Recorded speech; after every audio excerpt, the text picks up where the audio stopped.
To send money to Pakistan through TapTap, start by downloading the TapTap app.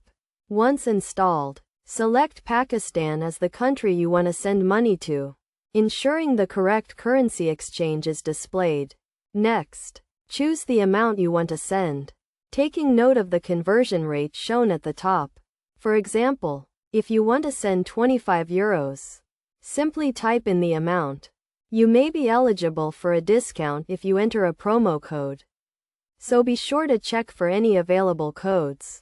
After entering the amount and any promo code, click Next and then select Add New Recipient.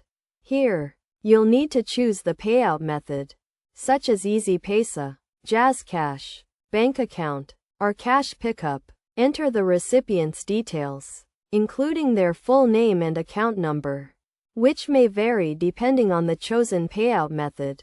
Click Next to proceed, and you may be prompted to enter your own payment information and provide details about the purpose of the transfer, depending on your country's laws.